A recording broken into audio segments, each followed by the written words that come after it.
morning, Mr. Thurman. It's such a pleasure to speak with you. It's been so long since I've had an opportunity to talk to you. How are you doing this morning? It's not so early for you over there. Time to get it going, do a little yoga and a little self-healing.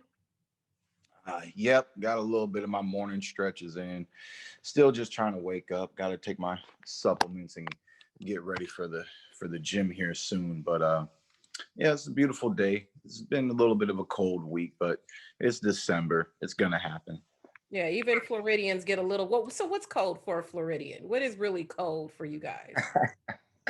Um, in the 60s, and once when it goes past that, we really complaining. I mean, I got sweat pants and a t-shirt on. I'm surviving. I could put on a jacket, but some people are already suited up. You go to Publix, you go to get your little groceries or whatever. People are already suited up. You know, you go to Fresh Market, whatever, man. For Florida, once when it hits out of the 80s, you're feeling it. Because 80 is warm weather, and once when it's out of that warm weather, we're like, oh, what's this? Oh, it's new. We have 8 fabulous months of good weather out here every year, man. So I love being born and raised in Florida. I hear you. It's like that in Los Angeles too. Once it dips below like 65, it's like, oh my God, I need a jacket. It's too cold. Well, it's a pleasure to talk to you, Keith. You've been among the top of the welterweight division for quite some time. And we look at the rest of the division, two of which are fighting this weekend. We've got Spence and Garcia, we've got Danny, we've got you, we've got Pacquiao. Removing yourself out of the equation, of those four men, who do you think has the best resume when you look at longevity, Oh, I mean, Pacquiao has opposition? the best resume in the Oh well, welterweight and division. eliminating obviously Manny You know, Pacquiao and eliminating um, you and Pacquiao. Errol Spence is doing his thing in the welterweight division. It took some time for him to get a little bit of momentum. He made his staple by defeating Kell Brook overseas and bringing the belt back to America. Even myself, I was cheering for him in that fight. Red, white, and blue. You know how I step in the ring, red, white, and blue. If you ain't punching me, then I can cheer for you. At the end of the day, it was a really exciting fight, and he represented for America. He represented for himself, and he made a name for himself in that day.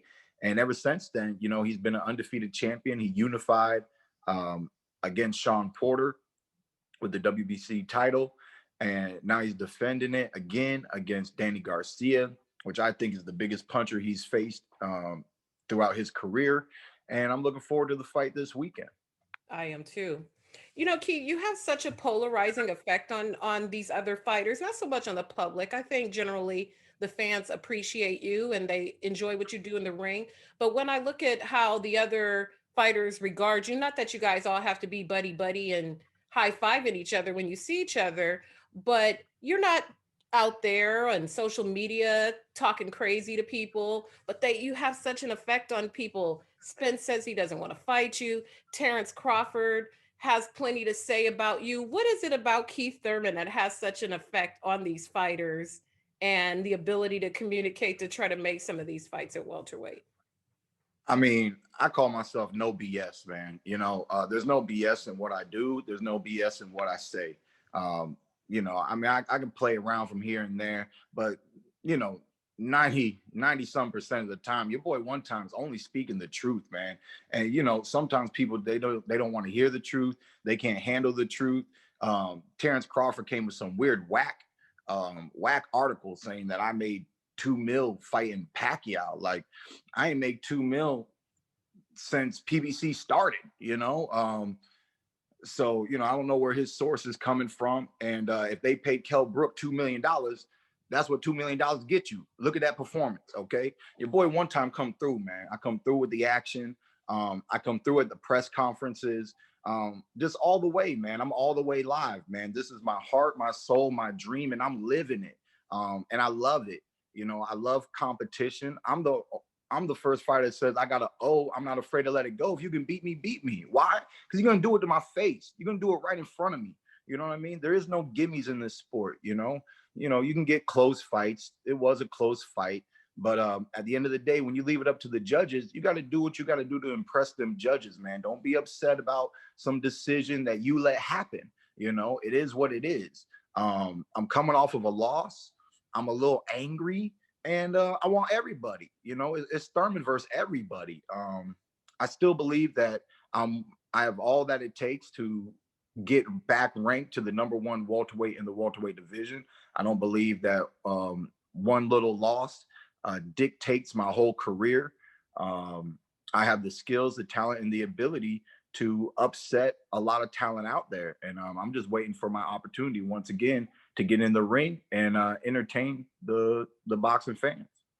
With gathering those opportunities, as you mentioned, who helps you when you look at Crawford? He has Bomac, and Spence has Derek James, and Danny has his dad to kind of advocate for him. But you always seem sort of like a lone wolf. Who advocates for you? And is it as simple as sending you a contract, as you mentioned, with Crawford wanting to do it online? Who helps you advocate? How does that process work for you when you are trying to make these matches? Uh, I've gotten random phone calls when it came. I mean, even back in the day, coming up, there was a random phone call with a possibility of fighting Cotto a long time ago. He was fighting here in Orlando, Florida, and looking for an opponent. Um, I get random phone calls, but for most time, man, it's Team Heyman. We're there's so many great fights on the PBC side. So a lot of times it's very easy to negotiate, and I don't really have to worry about nothing. All it takes is a willing fighter, um, and a willing promoter, and it is what it is. So that's why doing so much on the PBC side is very easy. Mhm. Of course, we can outsource, and we can cross barriers if need be. But when trying to fight other people on their terms and this and that, you have to, it all has to make sense. Boxing is a very interesting sport. It's like, imagine, imagine that LeBron James isn't gonna face Stephen Curry. You know what I mean? Just imagine that they're like, nah, not right now. Not right now. Nah, we'll do that. We'll do that later. Boxing is different, man. We have to negotiate. Everything has to fall into place. But at the end of the day, man, I'm real easy and fair in negotiations. A lot of things that people have talked about is bogus. But at the end of the day, uh, that's all I want, man. I just want fair fight contracts. At the end of the day, just give me a simple, nice opportunity, and I'll take it. I've always taken nice opportunities my whole career. It doesn't have to be the best opportunity. If it is the best, then thank you. You know what I'm saying? Thank you. You know what I mean? But at the end of the day, um, I'm just trying to get the respect that I deserve when I'm looking at my fight contracts. And then I'm just trying to put on great fights. I love putting on great fights. Some of the best fights in the welterweight division, I believe, got the name Keith Thurman in it, man. That's why it's Thurman versus everybody. What are some of those bogus things you hear about yourself? Because I remember when you fought Pacquiao, it was a pretty easy fight to make. You guys had very brief negotiations, and boom, we were off to the races. Um, I remember when you fought Bundu. I remember you fought Porter. It didn't seem too controversial to make any of those decisions. But so, what are some of these bogus things that you are hearing in terms of making fights, trying to negotiate, et cetera, or just in general? What do you think is the most outrageous things you're hearing about you?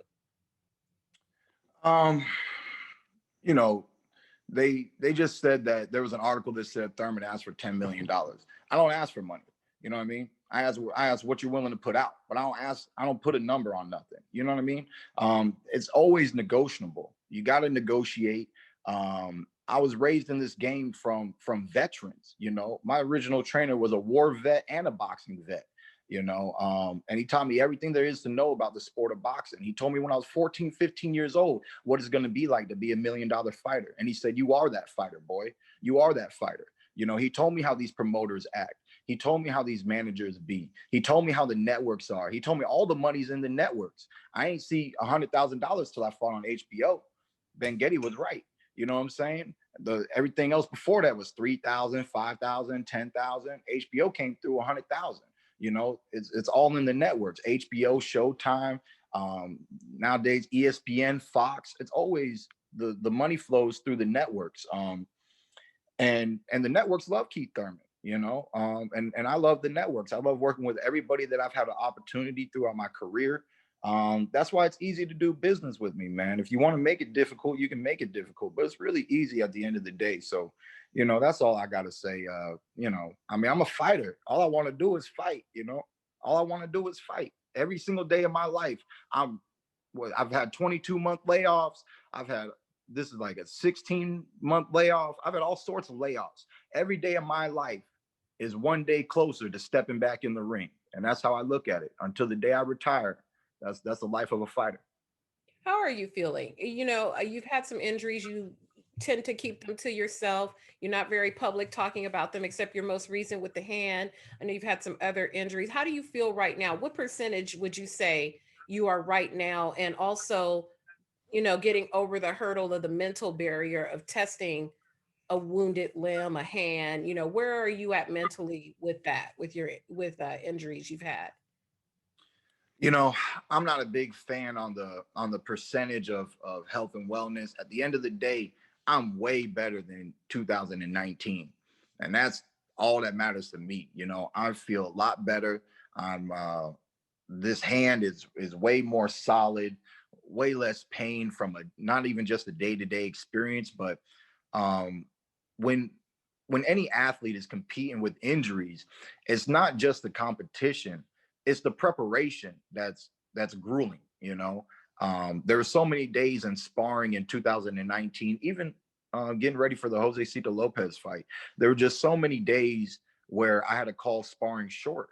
You Mm. know, I'm trying to. Of course, you got to keep your sparring partners off you, so I got to do what I got to do. But then all of a sudden, me keeping them off of me is hurting me. It's not hurting them, it's hurting me.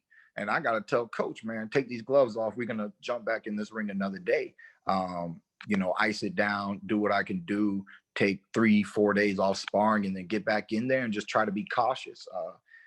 At the end of the day, I'm just happy that those days are behind me. I'm happy that it was a bone fusion surgery that I had, and a bone fusion takes two bones that are independent and makes them one solid bone. And I'm happy to say that the surgery was done well, and I'm just looking forward to punching again, punching more solidly, and at the end of the day, not hurting myself when I'm trying to hurt my opposition. So you know, I think I'm just gonna come back and have a lot of fun. That's what I love to do. I'm living my life. I'm living my dream, and I just love competition, man. One time got beat one time. Who can beat one time two times?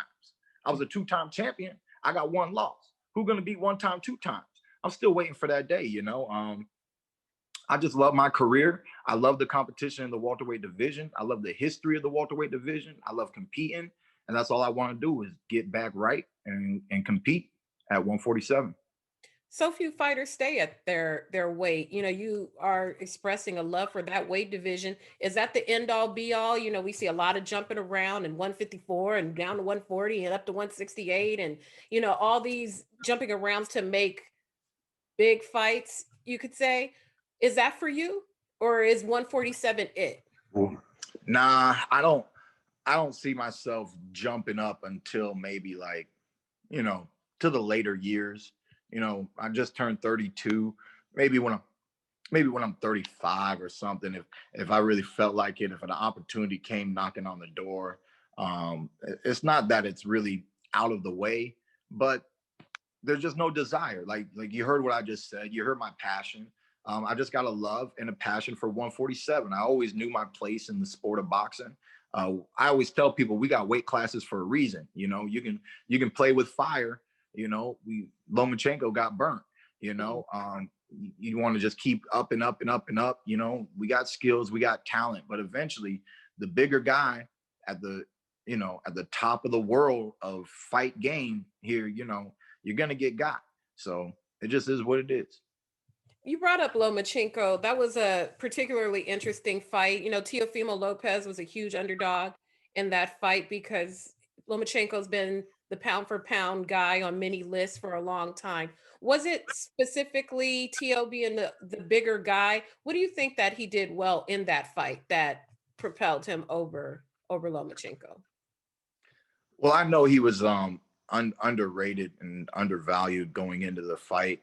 Um, but you know, I actually didn't get to watch it. I heard that his size did play a factor. I heard his jab was effective. I heard he started to fall apart a little bit. Lomachenko got some rhythm to him, but you know he made Lomachenko respect him and waste too much time. I heard Lomachenko didn't um, fight a busy fight in the opening rounds. Reminds me of Lamont Peterson versus Danny Garcia. Mm. So when Lamont Peterson was fighting Danny, at the end of the fight, we all knew like, yo, Lamont got hands. Like Lamont was putting hands all over Danny, but he didn't put hands all over Danny for the whole fight. You know, you want to win these 12-round championship fights, you got to win, 7 rounds. You got to win the majority, and it just seemed like Lomachenko wasn't able to do that. And he was upset, and some of his fans thought the fight was a little closer than it really was. But you know, he's very skilled, but even he didn't want to take those chances and take that risk early on. He respected, he was in there with a bigger guy, a stronger guy. We've seen him get dropped before moving up in weight. I forget the fighter that dropped him, but I did watch that performance. Salido? Was it Salido? Maybe Orlando. I think it was Orlando Salido. I'm not sure, but I'm sorry. Go ahead. I mean, we've seen it, we've seen it, and he's felt it and he's experienced it. So now he's stepping in the ring with another big guy and he's respecting him, and he gave him too much respect at the end of the day, and he wasn't able to get that W. So I love to say everything that you do in that ring matters. Every step forward, every step back, everything you do in the ring matters, and that's what I love. It's 3-minute intervals, but every second counts. Absolutely. Shifting back with that in that same vein, as we shift to this weekend, you have Errol Spence, who is a career 147 guy. He's a naturally big guy. You have Danny Garcia, who we saw was excellent at 140, moved up to 147, has had a couple losses. When I spoke to him recently, I asked him if he learned more from his losses or his wins as he heads into this match. You've only had one fight where you've come up short. What did that teach you about yourself? Do you learn more from that loss against Pacquiao, or do you look to your past wins when you move forward into this next stage of your 147 career? You should always learn from your losses. If you don't learn from your losses, then you're in denial, because you're not recognizing that which you did not do to get the victory, no matter how close it was, no matter if it really was yours. What did you maybe not do? What did you allow him to do? Was he able to hold you? Was he able to waste the clock down? What was he able to do? What did you let this person get away with that they should not have got away with? There's so much to learn in a loss. There's things to learn by watching any fight, but when you lose, you know that there had to be something that was not done properly. Was it your weight management in training camp? Was it your strength and conditioning in training camp? It could be a camp issue, because at the end of the day, when you watch us perform, that's the aftermath of all the preparation that we put in before that performance. So it doesn't just come down to the performance, but there's a lot of preparation that goes into it. So a fighter should know by himself, what did I do or not do that led to this kind of outcome? And what can I do in the future to prevent these outcomes from happening? How can I better myself? How can I make it tougher for fighters to handle me when I'm in the ring? For Danny, I believe his output is a major issue. I think on the elite level, fighters can handle that, and manipulate the fact that he's just sitting there waiting to counter a lot. He just doesn't have the output. Competition is about competing. And imagine a basketball team not taking a whole lot of shots. How do you expect them to win? Um, it's all about scoring blows. And of course, you knock somebody out. Who cares what the first, second, third, fourth, fifth round is? You got to knock out in the sixth. Who cares? But without a knockout, you need those numbers. You need to play the numbers game. And I think against me and against Sean Porter, he could have been more active. I think his tempo, like Drummer Boy, duh, duh, duh, duh, duh, duh, duh, duh. Slow jams are nice, Danny, but pick up the pace, baby. Pick up the pace. You know what I'm saying? Slow jams are nice, but pick up the pace. No Barry White this weekend if he wants to win, huh? Yeah, none of that Barry White, man. You know what I mean? You hit that, you get that high note, you make the girls go crazy, you make the crowd wild, you hit that high note. That's really nice, baby, you know. But you miss that one note that you savoring for the whole show, you know. You're not gonna get the victory, man. I think it's hard for Danny to win rounds. I would like to see him just up his punches and make it more competitive round by round. And let's just see what kind of strategy he has. At the end of the day, his timing is really nice. He does have skills and attributes and more that I respect today than I did before I fought him. Because after fighting him, I got to realize, you know, I mean, I've known the boy since the amateurs. I've seen him for many years. I mean, I've seen him win. I've seen him lose. Um, and when I was finally in the ring with him, he definitely got more respect out of me. But the biggest critique I have for Danny Garcia is that output. Absolutely. On a side note, I understand that you are a foodie, that you've been immersing yourself in all kind of food lately. You know, a little birdie told me that you're real into the food. Is one time over there cooking? What's going on over there at the one time residence? Oh, I like to purchase more than saute it myself. You know what I'm Mhm. saying? I let the professionals do what the professionals do. Mhm. So there was the you know I went to the French Laundry out there in Napa after the Sean Porter fight. You know, I was like, you know, I'm champion of the world. I want a champion chef. You know, I went to Chicago, Grant Atkins, Alenia, one of the best restaurants that America has to offer, and the world in general. It's just a phenomenal dining experience. He's a real champ among champs. For those who don't know who Grant Atkins is as a chef and got Netflix, Chef's Table, season 2, episode 1. That's all you need to know about the boy right there, man. He has an amazing life story, and I admire everything that he's done. And I was really grateful to have a dining experience at his restaurant. And it's definitely one that I'll always remember. You know, I've been to Tokyo many times when me and my wife were doing long distance relationship.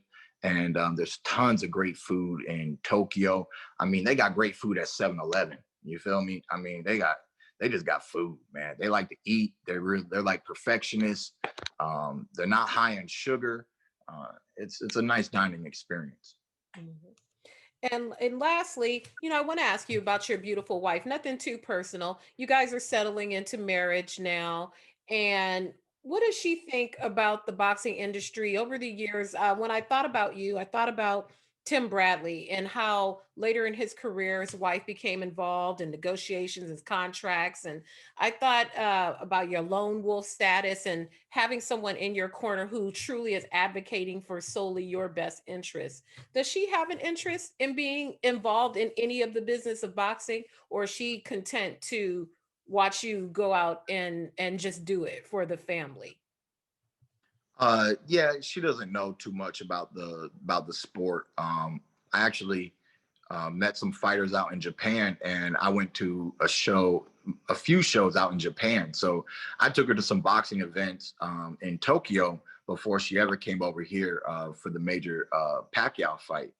And you know, it's different for her. Um, she likes it to a degree. She doesn't like it on another degree. Um, she's come to um, admire some of my competition. You know, I had to tell her don't be reading into all those them comments on Instagram. Like, let that be. You know what I mean? Let them talk. Let that be. You know, she got a little worked up at one time. You know, even fighters get worked up sometimes to this day. You know, it's hard not to let the masses get to you sometimes, but you got to understand that they're outsiders. You know what I'm saying? They're not inside here. And if they're talking trash about you, then you're doing something right, man. Because you know, at the end of the day, man, they're just trying to critique the sport, but all they're doing is watching it and typing things on the outside. You know, a lot of them don't live the life. A lot of them never been punched in the face. And you know, at the end of the day, man, win, lose, or draw, we the fighters, we are your entertainment. You know what I mean? And I don't, sometimes people get really hurt in this industry. It is a brutal industry, but we don't wish that upon nobody. And at the end of the day, man, just it's all okay, man. You want to talk bad about me? That's okay. You want to talk good about me? That's okay. Whether you love me or hate me, I appreciate you because you paying attention to one time. You feel Let me, me? let me find out Mrs. Thurman over there with a burner account commenting on Instagram back to people. I was talking about my husband. Are you crazy? And lastly, I mean, Keith, you are such a passionate guy. You devoted your whole life to this sport from a very young age, and there are still people who question your passion about the sport. What do you say to anybody who is questioning your passion, your will, your commitment, any of those things? I mean, just, don't even worry about the fact that I was, what my injuries were or anything like that. Just watch the Pacquiao fight. You know what I mean? Just watch the Pacquiao fight. What kind of fighter is Keith Thurman? I'm the kind that when you knock me down, I get up and I step right back to you, And I do believe that a lot of people who been questioning my heart and my intention in the sport, I think that the Pacquiao performance showed them that I don't lay down for nobody. I'm not worried about nothing. I'm a soldier. You know what I mean? If you're gonna take me out, you got to take me out. You know what I mean? I'm if I'm getting back up, I'm getting back up, and I'm putting myself in the fight. I got two hands and I got 2 feet. I'm putting myself back in the fight. You know, I just love it, man. I just love it. So people can say what they say, they can feel what they feel. They never met me. 99.9% of those people have never met me in person. They never see me train in the gym. They don't know my history. And they just really don't know me as a person and as a fighter. Those who have fought me, they know what I'm willing to do in the past growing up and in the recent years too. So at the end of the day, I'm just happy to do what I do. And I still believe that I'm one of the most exciting welterweights in the welterweight division. You put me against anybody, it's a great fight. Absolutely. Keith, I thank you so much for your time. It's always a pleasure to speak with you. One day I'm gonna have to go. I had to write this down now about Chef's Table. I'm about to go check that out for real. Season two, episode 1. I got it written down. I'm gonna go check it out. But thank you for your time. Have a marvelous day of training. I'm looking forward to seeing your return to the ring and enjoy the fight this weekend. I will. You too. Stay blessed. Thank you. You too.